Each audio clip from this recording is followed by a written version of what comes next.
Namaste and welcome to another episode of the Bharatvaarta podcast. I'm Roshan Karyappa. On this podcast, we have Dr. Alvite Ningthoujam, who teaches at the Symbiosis School of International Studies and is an expert on West Asia. We're going to discuss India's relations with the region and why it could be significant going forward. So, thank you, Dr. Ningthoujam, for being on Bharatvaarta. It's a pleasure to host you. Thank you, Roshan, for having me here this afternoon to speak on a subject which is very important from the Indian foreign policy point of view. Actually, before we delve deeper into today's topic, I would love to understand, how did you get interested in West Asia? Well, it's a very interesting story. I never had, of course, all of us, whenever we talked about West Asia during our, yesteryears, all we could think of was oil. The Gulf War, having born in the early 80s, saw a little bit of what happened during the Gulf War. Saddam Hussein was one figure all of us are very familiar with. And of course, certain news about Israeli-Palestinian conflicts, clashes, violence that we got to see on the television channels from time to time. Apart from that, I never had any interest, to be honest. Of course, maybe I was not exposed to the significance of this region then. But then it changed entirely in 2006-07 when I joined JNU for my master's program in politics with specialization in international relations. Over there also, I was pretty clueless about what electives should I go for, because you have fascinating topics like European foreign policy, U.S. foreign policy, and there was one on West Asia, politics of West Asia. And I took that course, and I had another elective in my final semester, that is MA in Israeli foreign policy, which is still continuing to be taught by Professor P.R. Kumaraswamy. So one, I have an overall introduction to West Asian politics, regional dynamics, security, geopolitical dynamics, and at the same time, I moved to something very specific, that is Israeli foreign policy. And then I started building up my interest on the region. Of course, my first priority was given towards understanding the Israeli foreign policy and how Israel has used arms sales as a diplomatic tool to promote its foreign relations with different countries in different parts of the world. But at the same time, over a period of my research journey, I started looking at India's relations with West Asian countries. At the same time, the regional security dynamics, mostly to do with terrorism and how these countries are ramping up their security cooperation with different countries in different parts of the world, including India. So right from my MPhil, which began in 2008, since then, the journey continues till today. And while I looked at my specialization is on Israeli foreign policy and arms trade and its military cooperations with other countries, I have been looking into India's relations, as I mentioned, with some of the key countries, not all of them, with some of the key countries in the region, particularly apart from Israel, which is my area of specialization. Look into Saudi, UAE, Oman, in the recent times, Qatar, Bahrain, And so, that's more or less how I can give a long explanation, but then that's not the purpose of this talk. Right. Yeah. Thank you. Yeah.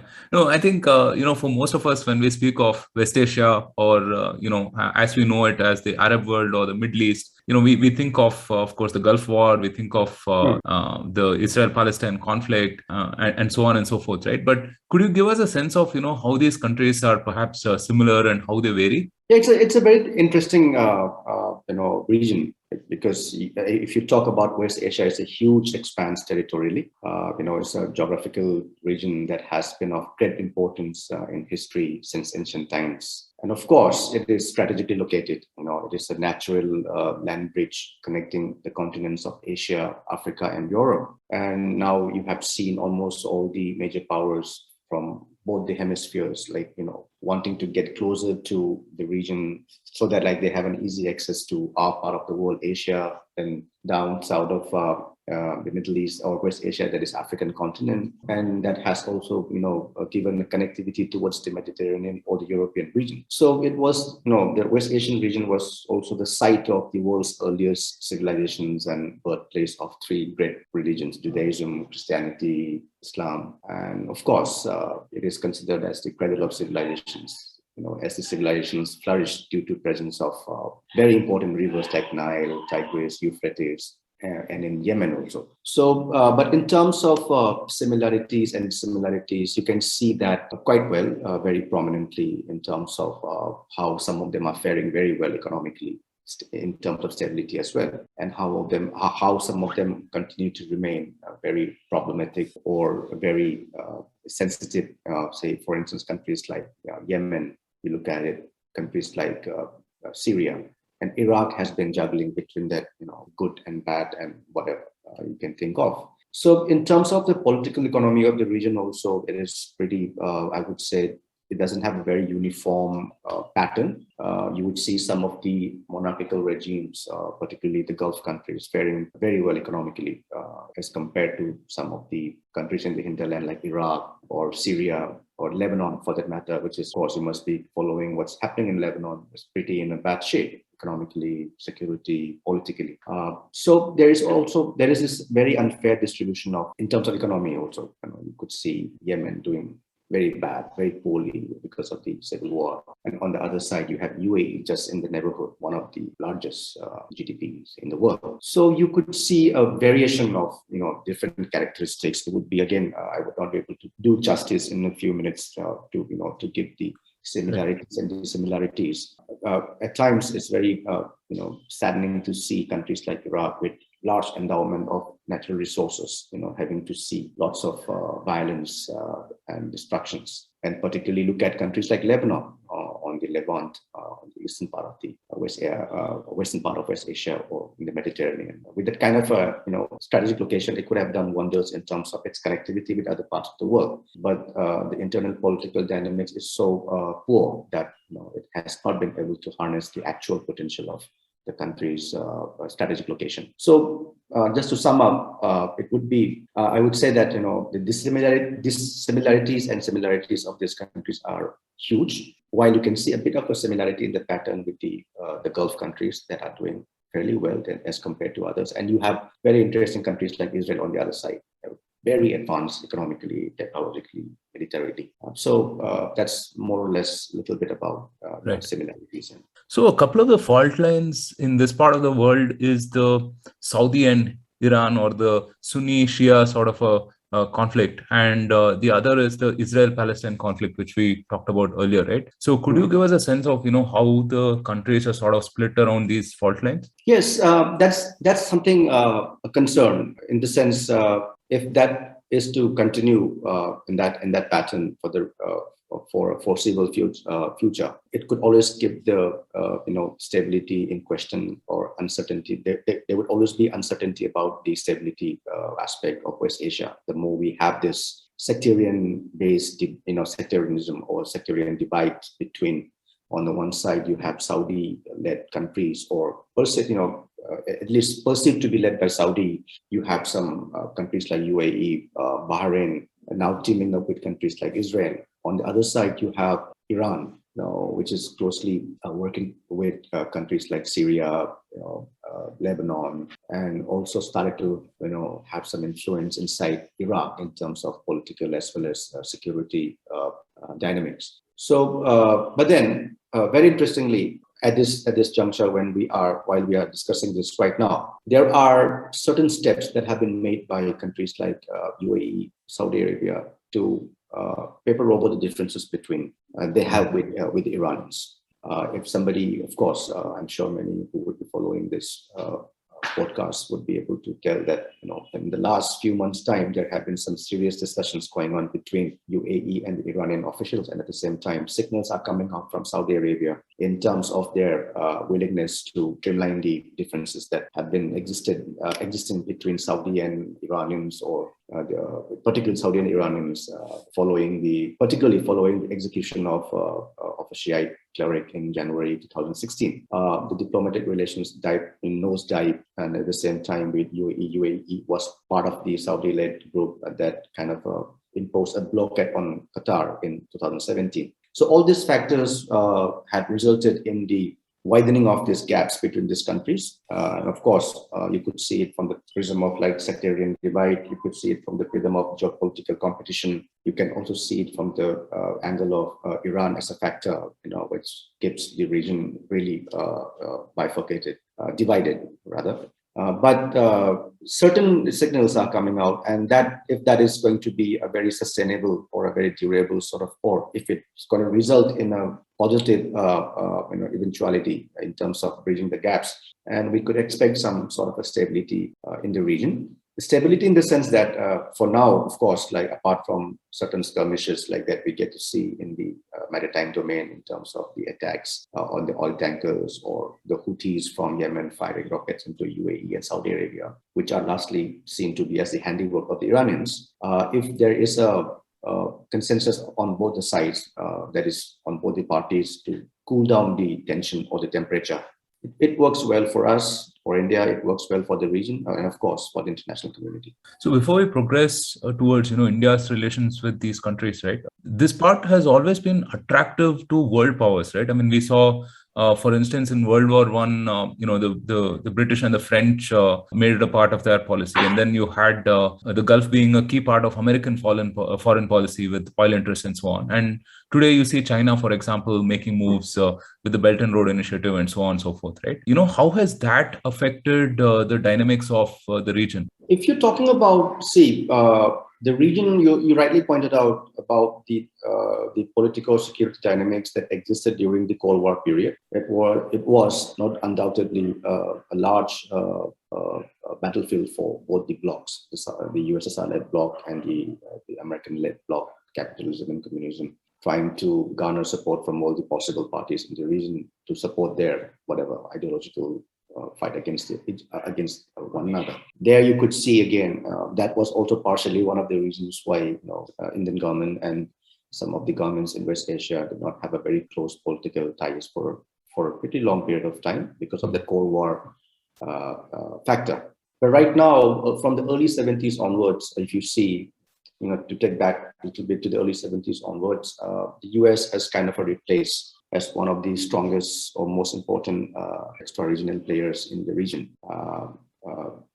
USSR was not very much in the scene. While they were in the scene, but then you could see the prominence of the United States getting closer and closer to countries like Israel, Jordan, and of course, like other countries like Saudi. The region continued to be the battlefield for both these blocs for a very prolonged period of time. But after the fall of the Soviet Union from the early 90s onwards, like again, US already had paved its way to become the strongest player in the region. And after the fall of the Soviet Union in the early 90s, it was, of course, the strongest ally for many of the countries, particularly Saudi Arabia. But then in the recent times, that has continued to be the pattern till about 2010s, early 2010s. And beginning from mid-2010s onwards, when we started suddenly seeing the rats of the terrorist organizations like Islamic State of Iraq and Syria, you had seen the Russians coming in to play some important role by particularly from the Syrian platform, using the Syrian platform. So there are, as of today, there are lots of discussions about Russia trying to reassert itself as the regional power or the hegemonic power in the region. Of course, that is debatable in terms of the kind of a manpower, the kind of a political support, or the military support or military dynamics as compared to the Americans. And this again began. I forgot to add one thing. This again began. This question about the U.S. interest or dwindling U.S. interest in the region began sometime from early 2011 when Hosni Mubarak was stepping down from Egypt as a result of the Arab Spring that started in 2010. So that had put a lot of question on the intentions of or the policy objectives or intentions of the Americans. Are they willing to stay back in the region, outside the region, or are they taking a step back from being that regional security guarantor? So that kind of created lots of tensions between the Saudis and the Americans also. And that's the reason why you started, seeing many of these, the Gulf countries in particular, moving towards the Asian continent, like, towards China, towards India, looking for the partnerships. And that change in the geopolitical dynamics between the American administration and some of the West Asian governments also had facilitated the entry of Russia. Yeah. So but now again you touch upon China's Belt and Road Initiative and all that looms really large in the region. They very well know the fact that the region is a gateway to Asia, Africa, and Europe, which is very much within the radar of their Belt and Road Initiative objectives that started in 2013. So now, of course, the Russians are, kind of balancing its relations with Israel, with Iran, with Syria, as well as with the other Gulf countries like Saudi Arabia, UAE. And at the same time, you could see the same pattern being followed by countries like China, while we can come to India's relations a little later. Yeah. But then, China is also kind of playing a very cautious role in terms of expanding its strategic footprints, economic footprints in the region.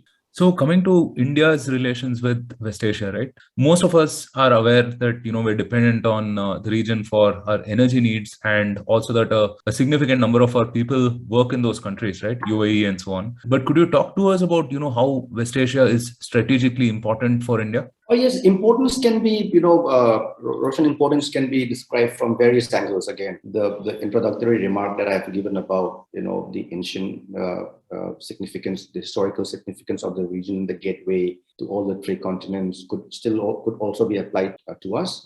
The way how we look at the region, we already have, or often if you look at any write-ups, any research paper or books or any monographs, you would always start, even the MEA, Ministry of External Affairs documents pertaining to India and West Asia, or India and any of the West Asian countries. We would always see the first line that historical linkages, civilizational ties, ancient, connectivity, connections, spice trade and others, maritime trade. That remains still very important. Of course, one cannot negate the importance of the historical accounts and the historical linkages between any, let alone India and West Asia, but you name any other region also. History plays a very important role. But in that history, you have strategic component, economic component, cultural, socio-cultural component, people-to-people contact have been very strong. You also pointed out about the large workforce that continue to make their living and contributing towards the economic development programs in West Asia.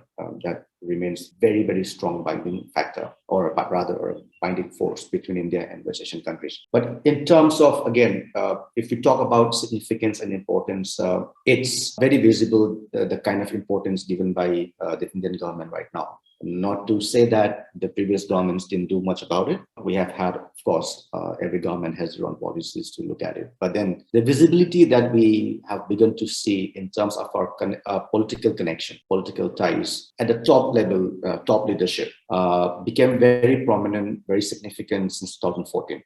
When we have the BJP-led government in the country. Earlier, earlier the kind of political visits, it would be very rare for an Indian Prime Minister to visit to any of the West Asian countries. It would be at the level of, say, External Affairs Minister or any other energy minister or commercial minister. To my mind and to my assessment, that was a missing link. No matter, regardless of how strong you have an economic tie with a country A or B from the region, unless and until you have a political goodwill from both the sides, you will not be able to actualize the real potential of the partnerships. So we have begun to see that beginning from 2014, latter part of 2014, from 2015, the traffic of high-level political visits. Sushma Swaraj was very active in the region, our late External Affairs Minister, and Prime Minister Modi had visited almost all the countries except few of them, conflict or problematic countries like Yemen, Syria, Lebanon, Iraq probably, yeah. But then his visits to these countries have kind of reinforced, the need to have much more serious collaborations and partnerships with the region. People-to-people contact is of course a very important dynamic of the relationship. But now we have seen a good amount of growth in, say, military security cooperation also. No longer it is the case that we talk about Indian workforce going to the Gulf countries No longer is the case about remittances coming into our country annually from the Gulf, Indian workforce living and working in the Gulf region. No longer is the case about India, West Asia energy oil trade. It was very much transactional sort of relationship, but now there are lots of joint collaborations, and both sides have been able to explore newer areas to establish further cooperation or partnerships in various fields. Apart from this three, economic, particularly trade, oil and energy trade, in the military sector, you can see a good amount of progress being made. Of course, with Israel, it's always been a very dominant component of the relationship, dominant characteristic of our foreign policy with Israel. But there are certain significant steps that have been taken by countries like UAE and Saudi Arabia in the recent times. And it is not only going to be a very seller-buyer sort of relationship, but there's going to be more of collaborations between defense industries and, of course, between security establishments in the non-traditional security sector, right? Radicalization, counter-radicalization, extremism, intelligence sharing and gathering, information sharing, extradition activities. So this is just to give you one of the, even in the health sector also, which I will come a little later when we conclude the session. But yes, in terms of the political realignment that we are seeing in West Asia right now, within West Asia, Saudis, of course, talking tacitly with the Israelis, but you have a very big political breakthrough in 2020, that is the normalization of relations between Israel and UAE and Bahrain. This also would expand India's opportunities to explore for further cooperation involving these countries. Of course, we need to see in the future. That's the reason why I mentioned that the more we have a very stabilized West Asian region or West Asia, is going to be to our advantage point. It's going to be beneficial for us, and that would also give us certain leeway to connect with other African countries and with the European, southern part of European country also. Right. But the significance are very huge. Yeah, we've always had cordial relations with these countries, right? And post 91, especially, I think a lot of trade has happened also. And we had the Look West policy as well. And since then, I mean, you mentioned, a lot of significant developments have happened, especially post 2014. India and UAE recently, I mean, in fact, just this week have signed the Comprehensive Economic Partnership Agreement, right? I think one of those few trade agreements that we've had in a long time. What would you make of that? Again, the discussion that we are having right now, the signing of the Comprehensive Economic Partnership Agreement just yesterday during the virtual summit, I think puts this discussion into perspective, the significance of the region significance of the region as well as India to both sides is complementary. Of course, the FTA that's been signed, it's a huge breakthrough for both the countries. But we should also be looking at, UAE is a small country as compared to, of course, any countries in West Asia. You compare with India, all of them are very small. So we also need to be mindful of the fact how much capacity would they be able to invest in our country. Of course, there are many investments going from the Indian side, so one should not really overhype the agreement. But it is, of course, a very, very important breakthrough in our partnership, because we have a comprehensive strategic partnership agreement with with UAE, and adding this, economic partnership agreement is a kind of adding another layer to the already thriving relationship, which is on the upward trajectory. This will, of course, open up a lot more investment opportunities for both the countries. We will have to see, because many a times there is also a perception that we are good in signing agreements with various companies or countries, or let alone the West Asian countries, but not much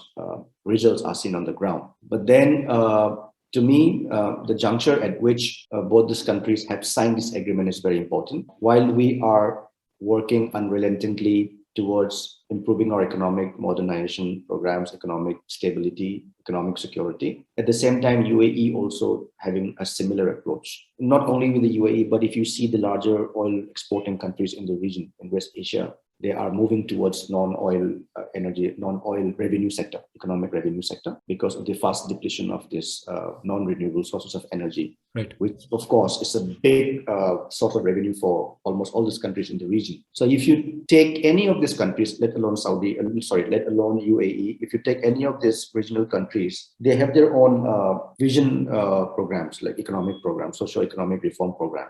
As much as it is in Saudi Vision 2030, the UAE also has its own economic vision programs, into which they would want investments coming in as well as investments going out. So that's where, the convergence of interest between India and the UAE lie. And signing of this, I haven't gone into the details of the agreement of yesterday, but I have seen what the representative from the UAE had to say. The Minister for Economic Affairs, I think, he hopes that there would be more investments, to and fro investments going between the two sides, and at the same time, this could lead to further, efforts towards having some sort of a joint venture in other countries. Again, Africa looms large. Southeast Asia, East Asia could be another region where India could work together with UAE. We already have a partnership with UAE in Ethiopia in building technological IT hub.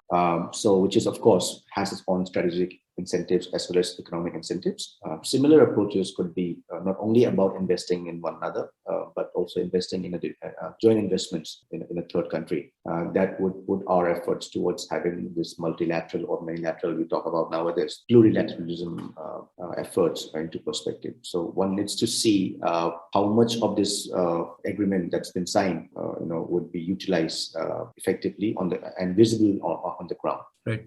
So let's talk about the broader economic interest itself, right? And you mentioned a couple of things that I will delve into, right? Which is the fact that India has been growing, right? And investing in India will yield a greater rate of return for some of these countries, and the fact that they've been trying to hedge the oil economy, so to speak, right? I mean, they're with renewables, with shale, so on and so forth.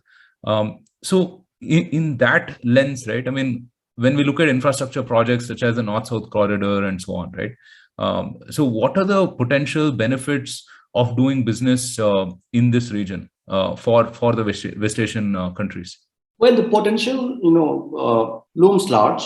That's the reason why the Chinese government is everywhere. And if you compare our presence in the infrastructural project development that you just mentioned, we are a little lagging behind than the Chinese. Okay, because the Chinese, if you just do a bit of a search, it's huge. The presence in the Middle East, particularly in the Gulf countries, or even in the Levant, in the other side of, let's say, in Turkey or Israel or Lebanon, for that matter, even in Syria, their presence are already there in terms of infrastructural development projects. And all of these projects, have got to do with their BRI initiative, Belt and Road Initiative, land connectivity, air connectivity, railway lines, port constructions, port development projects, electrification of railway lines, you name it. The Chinese are already there. And this is not to say that like the Indians are zero. We also have started to, in fact, in Syria, to my mind, is a very good, very interesting case also.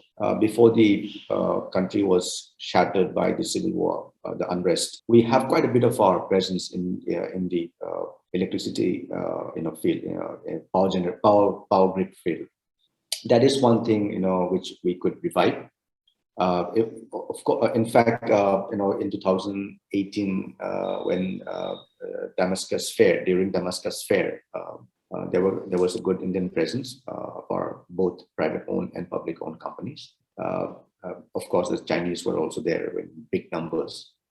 And we have been able to secure some projects in oil drilling, oil exploration, oil drilling facilities in Iraq and other West Asian countries, particularly in the Gulf. If you happen, if you're talking about these infrastructural development projects, I would not still be able to say as much as I can be talking about the Chinese strategic footprint, because it's Right. huge when compared to. So that is one area where we need to work upon, and that's the reason why stability in the region would be very, very important. Because the more we increase our stakes, economic stakes, strategic stakes, we also need to be mindful of the security dynamics that exist in the region.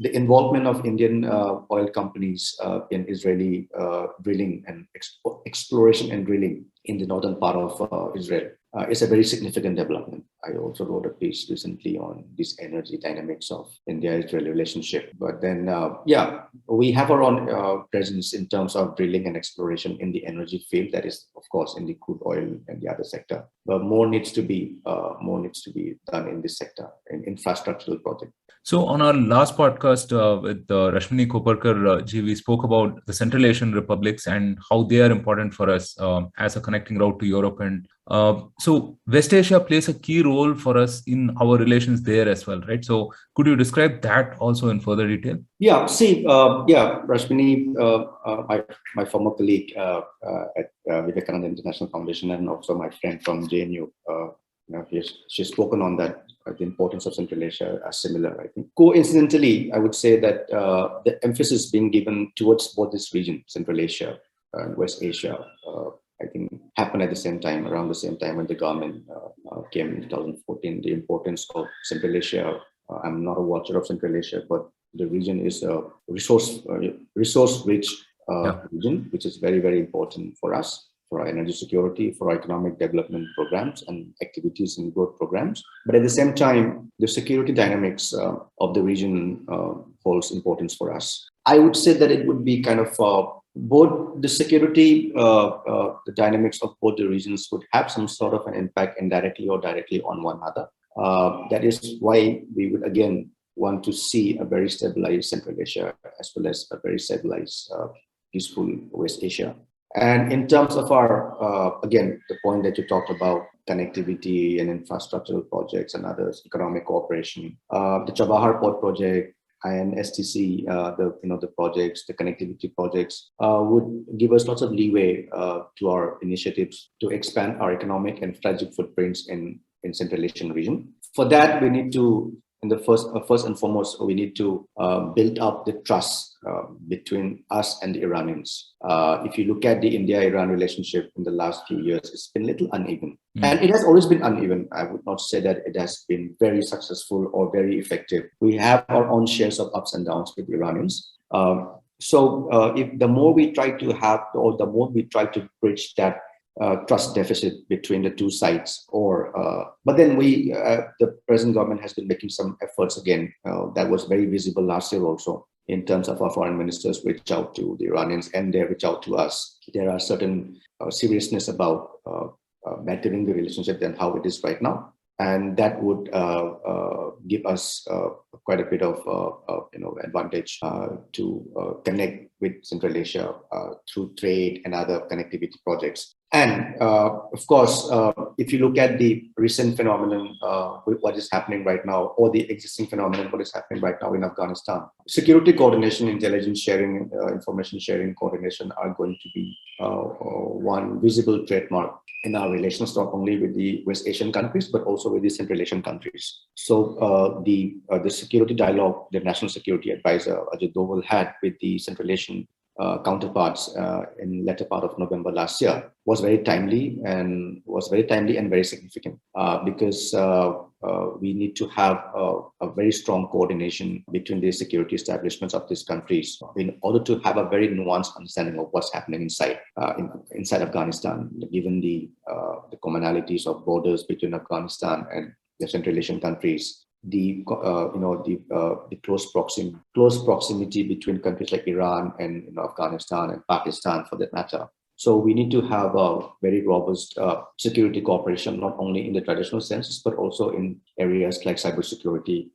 There is a visible upgrade in the cybersecurity cooperation between India and West Asian countries. And that is the case with Central Asia also. You have SEO RATS, which is a very important platform to discuss the security dynamics. Right. So you mentioned the Chabahar port and Iran, right? I mean, we have been using the Duqm port in Oman, for example, right? And this is to strengthen our footprint in the Indian Ocean region.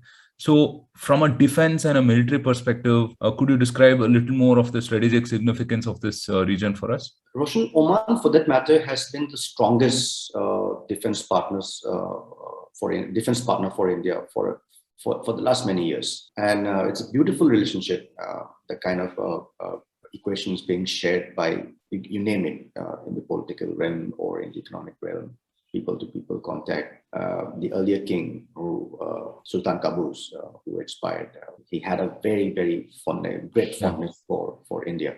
That could be, that could be seen, that was well reflected in the nature of our cooperation with Oman. The strategic location, the geostrategic location of Oman makes it all the more, very important for India to keep that momentum going on, or that equilibrium going on between the two countries. Facing the Arabian Sea, then you have some important, Gulf of Oman, then you have the Strait of Hormuz in a very close proximity. That has strategically raised the profile of Oman, if you're looking from the maritime security point of view, and of course, geostrategic significance of the country per se. For India, Oman is, as I mentioned just a while back, the nature of our defense security cooperation with Oman is very effective, robust, comprehensive.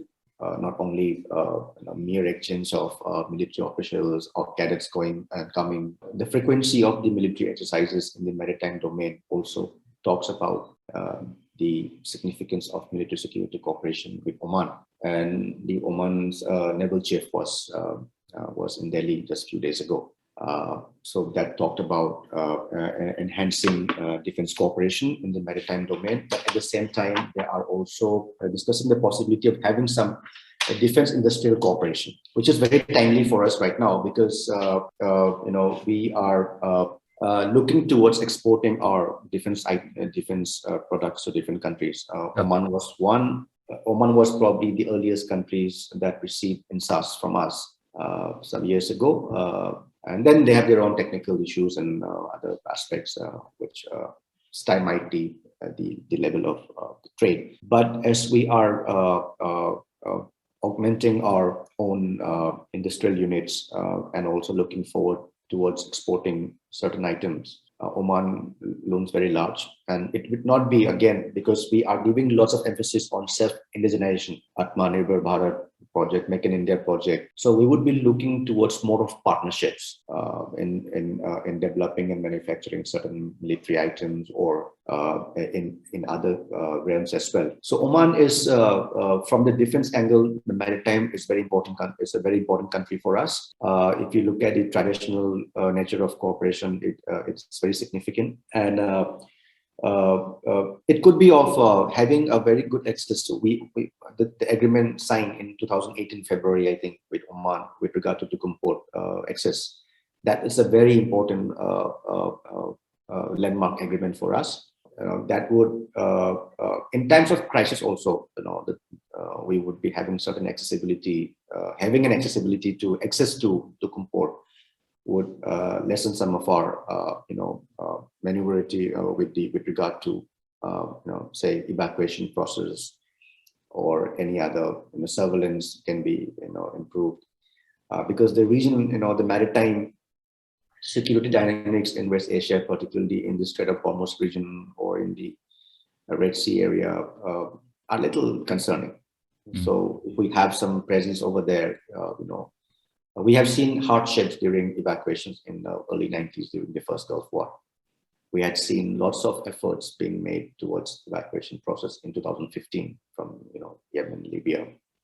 So if we have more naval presence or that sort of an agreement with a country from the region, that would give us certain advantage in times of crisis also. So we need to look at both the angles, like overall, advantage, and at the same time in times of crisis, how we can utilize those port for our naval ships. Yeah. Right. So, since the 1950s, post the oil boom, there's been this rise of Wahabism, right? And also, I mean, we have seen the rise of Islamic State and other terror groups and so on and so forth. And, I mean, do you expect that the Indian government will do something regarding that, specifically in cooperation with some of the West Asian countries? Oh, yes. I briefly touch upon that 2014, the landmark. That year is very important because we saw the growth of ISIS. Not only, of course, first it was in the region, particularly in Iraq and Syria, taking over large swaths of territories, augmenting its own, financial cloud, its logistical cloud. At the same time, it was able to garner a considerable amount of support from different parts of the world, including our country. I remember there was a time, 2014 was a very crucial period for it was a big challenge for the new government that just came into the formation. That 46 Indian nurses were kidnapped, and I think 31, or I forgot the number, 46 Indian nurses and 39 workers were kidnapped in Tikrit and Mosul, respectively. That was a big awakening for the Indian government in terms of our human security, the dynamics of human security. We already seen our, difficulties in the early 90s when we had the Gulf War evacuation. But then a kind of a kidnapping or, of that nature of 46 and 39 in 2014 was a big security challenge for us. And that incident had triggered a good amount of efforts from the Indian government side to strengthen the security cooperation with some of the major players, including particularly Saudi Arabia. In UAE, I remember my former director, the former Indian Army Chief, General N.C. Vich. I was working under him at Vivekananda International Foundation in New Delhi, and he gave me this assignment to look at only the growing influence of ISIS in South Asia, particularly in India. So when I started doing my research, when I started writing about it, there were quite a few who would try to not ridicule, but minimize the or lessen the importance of this outfit, of this terrorist outfit in our part of the world, saying that we will not see much of impact. But then we have seen quite a few activities in our country as well. The numbers could be very less if you compare to some of the fighters coming from Southeast Asia, Central Asia, or northern part of Africa towards Iraq and Syria to fight in the ranks of ISIS. The Indian numbers were less. I agree with that. But do we have to go by the numbers only? We also need to factor in quite a bit of other connections that has been going on between our youth in India, and at the same time ideologues or promoters of such very pernicious ideology sitting somewhere in UAE or Saudi or Iran or Iraq or Syria, for the matter, as an example. So that has given a good food for thought to the Indian government to scale up the level of our cooperation. I remember in 2014, during this kidnapping crisis, there was a mission of the security advisor, national security advisor to Iraq. And then we had our former IB chief, Asif Ibrahim, who was also a special envoy to PM on counterterrorism, he was being sent to Riyadh to open up some sort of coordination channel or information sharing, intelligence sharing channel. So that has given a good amount of reason for India to scale up the cooperation in the security domain, which was lying a little dormant, apart from the conventional exercises and others. So then onwards, we had seen quite a bit of to and fro discussions with regard to countering radicalization, countering violent extremism and radicalization and terrorism using cyber domain, because there were because ISIS, of course, internet was not first used by ISIS, like Al Qaeda had already done that earlier also. But then ISIS has reinforced, or has given rise to quite a few, interesting techniques to use social media tools to work in their favor. So we started giving lots of importance towards augmenting our own cybersecurity infrastructure. And if you see, Roshan, if you see in almost all the discussions right now with these countries, with the governments in West Asia, cybersecurity component looms very, very large, looms large. And it's a very, very important discussion between CERT of India and CERT of the regional CERT of those countries. Be it with Jordan, be it with Oman, UAE, Saudi Arabia, Bahrain, Kuwait, Israel, for that matter, Iran, Iraq. This component has become a very important or a very salient characteristic of our security cooperation. So that particular phenomenon being created by ISIS during that period of time sent a good amount of signals to us to be on guard. And now ISIS could have been, might have been defeated territorially, financially, logistically in Iraq and Syria. But the kind of examples, the kind of, the kind of message it has sent out to like-minded people operating from some part of the world, still the resonance still remains. Okay, so one has to be careful about the tactics they have promoted in terms of radicalization, recruitment. So one needs to be very careful about it. So for that matter, coming to your question about our cooperation or what can we do about it, what the Indian government is doing. So apart from this traditional nature of military security cooperation, that cybersecurity cooperation, exchanges of best fit practices to tackle these problems are on the rise. And India has a very good, working, cooperation with Hedaya Center in the Abu Dhabi-based Hedaya Center that looks after extremism, violent extremism, radicalization, Sawab Center. We are also closely coordinating with Al-Azhar University in Cairo, in Egypt. And similar tactics, similar approaches are visible with our interactions with Saudi and other West Asian countries also. Right. So West Asia is also important from a China and a Pakistan perspective, right? And of course, I mean, both these countries have been making their own moves in the region as well. In China, we mentioned the Belt and Road Initiative earlier, and Pakistan has the whole global Islamic alliance angle as such, right? So how does India's relation, with these countries pair vis-a-vis China and Pakistan? Oh yes, that's an important question. See, we are.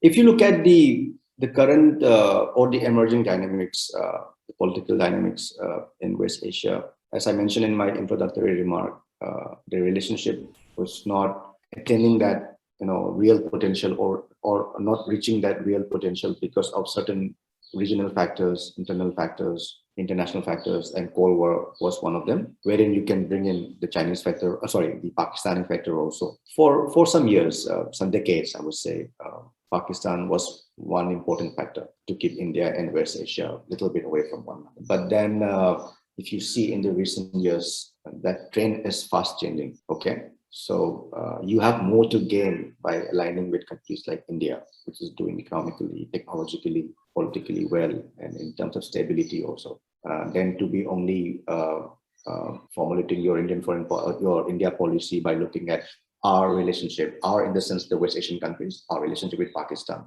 So Pakistan, to my mind, has become less of a significance or less of a diminishing. It's a diminishing factor from blocking India and West Asian countries to move forward. And Pakistan very well knows this. Why Sushma Swaraj was being called in to chair one of the OIC, to speak at the OIC. So that was done by the UAE, and that kind of ticked off the Pakistan establishment. But then they very well know that that's the reason why you could see this the close proximity between China and Pakistan in the recent years. At the same time, the kind of economic debt they have, the Pakistanis have vis-a-vis Saudi Arabia, is huge. So you can't forever go on like that, taking loans and not being able to pay on time, but still expecting some support from that, lender to you.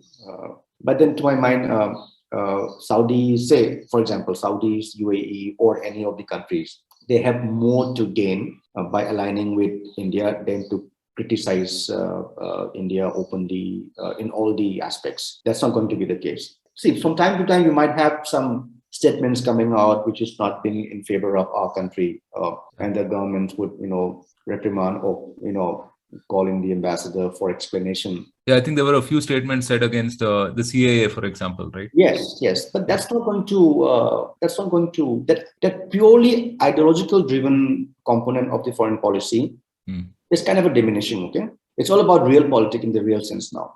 Like how much I will gain strategically from my national interest. Look at who would have thought Israel would normalize relations with UAE or Bahrain. It's all about like what one would gain from the other. Iran is not the only factor for the normalization. There are much more beyond that. So same thing with us. So this, while we are having our very speedy or an upward trajectory in our relations with West Asian countries, you can see on the other side China and Pakistan also, and you can very well see how the Chinese are treating the Pakistanis also. Right. They have no choice. They don't have the luxury as much as we have to say that like what you're doing is not acceptable to us.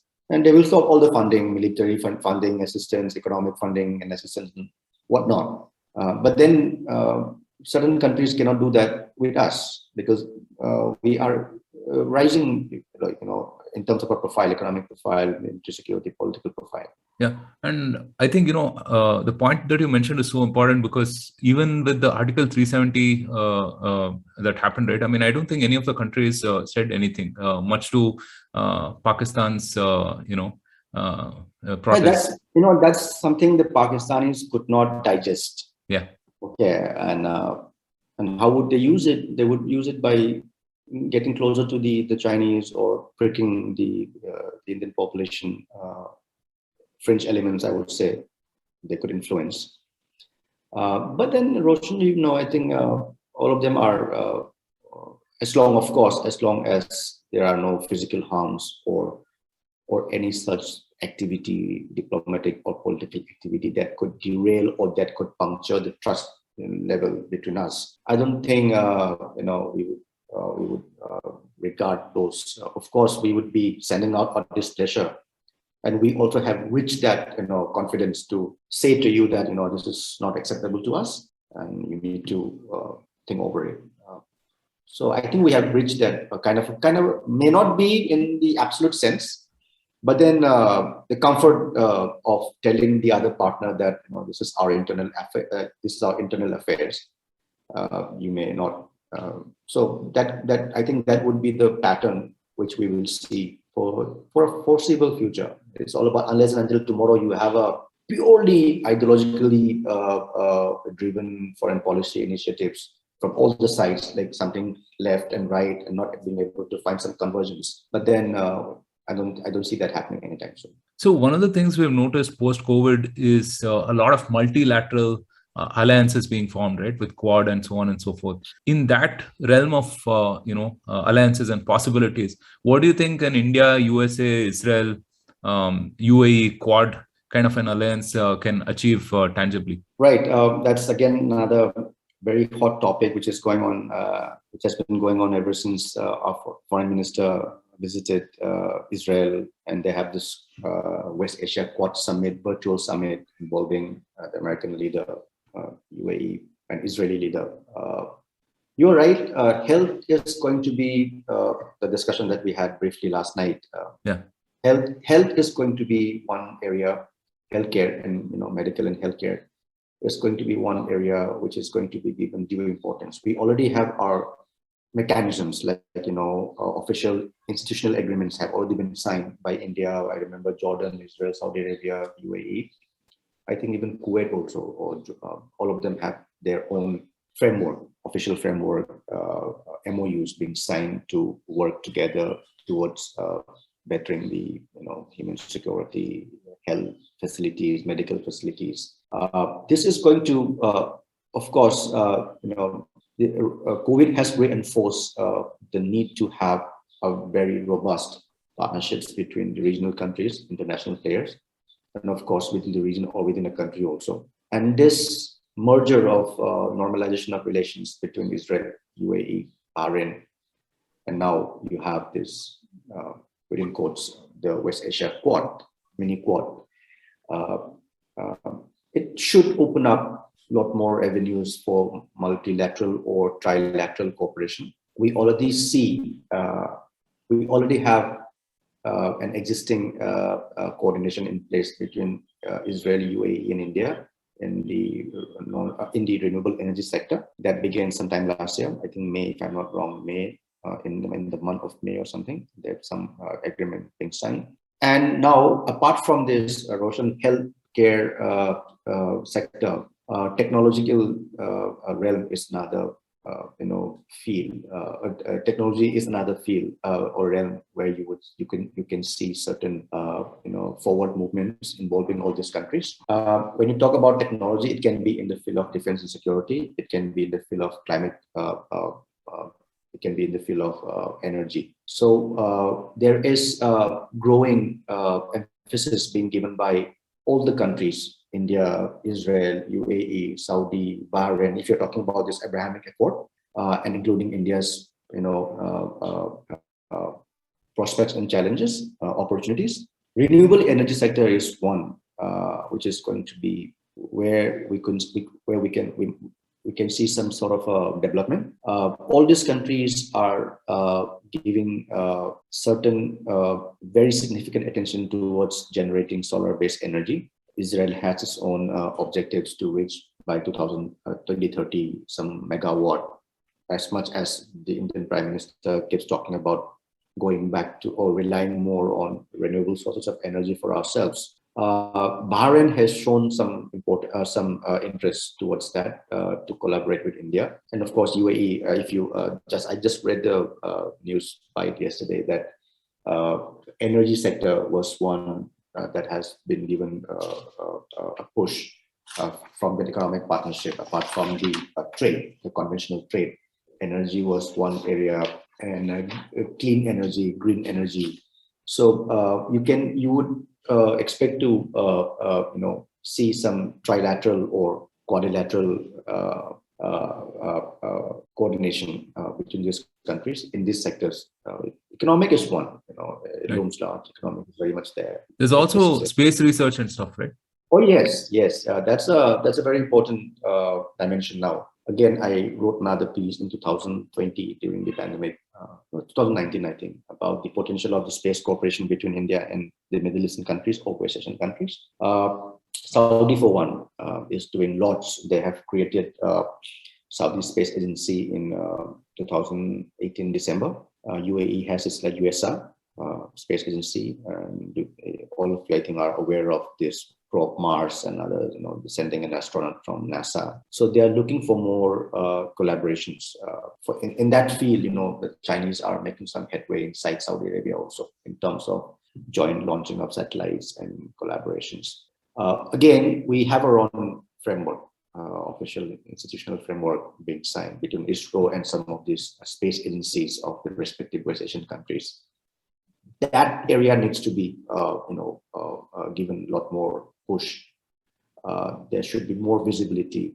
We have our own mechanisms, working mechanisms with Israel. Oman showed some interest, quite a bit of interest to collaborate with us in that field between ISRO and the Omani Space Agency. So when you're talking about this quad, mini quad, and the prospects and opportunities for cooperation, space remains very important domain where we could see where there should be more collaboration involving the Indian expertise in space in science and technology. And you have Israel also that has done some good work on their own space special area. And of course, you have the technological giant like the United States, and you have money in Saudi Arabia, you have money in UAE to invest in those programs. So one would not be surprised if you are able to, because since we haven't started off, I would not be able to say that this is going to be the trend, but going by the logic of, looking at the wherewithal each one of these countries has, I'm positive to say that that there could be such collaboration in the near future. All right, wonderful. I think we've covered plenty of different nuances with respect to India and West Asia. Thank you again, Dr. Ningthoujam, for being on Bharatvaarta and also enlightening us on this very fascinating topic. Thank you, Roshan, for having me. I hope I have answered to some of your. I think it's been a treat for the listeners. Right. It's just to sum up, if I may. The upward trajectory is very visible in our relationship with West Asia, with West Asian countries. There are, I would say, no serious obstacles before us, as long as the region is, not hit by a large conflict or something, which could derail our economic projects.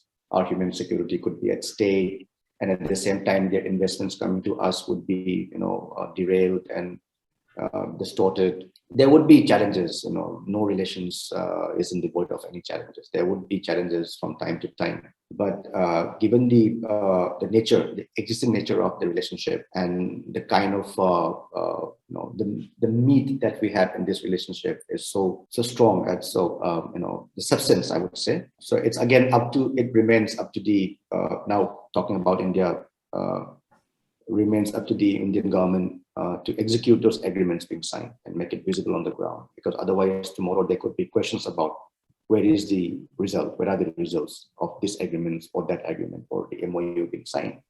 But then I, as a watcher of the bilateral relationships and the regional politics, we are doing fairly well than how it used to be. And with this, on this positive note, I would like to express my gratitude to you and Bharatvaarta for having me this afternoon to speak on this subject. Right. Thanks. That's a great note to end the podcast on. Thank you so much again, Dr. Ningthoujam, for making time for us. And hope the listeners have had their fair share of all of the news and all of the perspectives on this region. So thank you so much again. Pleasure all mine, Roshan. Stay safe. Thank you. Thank you for tuning in to this episode of the Bharatvaarta podcast. If you want to see more content like this, then don't forget to subscribe to our channel. We started Bharatvaarta to facilitate long-form discussions on politics, policy, and culture. We don't necessarily endorse anything that was said in this episode. If you wish to offer us feedback, do reach out to us on social media. We are at Bharatvaarta on Facebook, Twitter, and Instagram. You could also get in touch with us on our website, www.bharatvaarta.in. The links are in the description below. Until next time, stay safe, take care, and Jai Hind.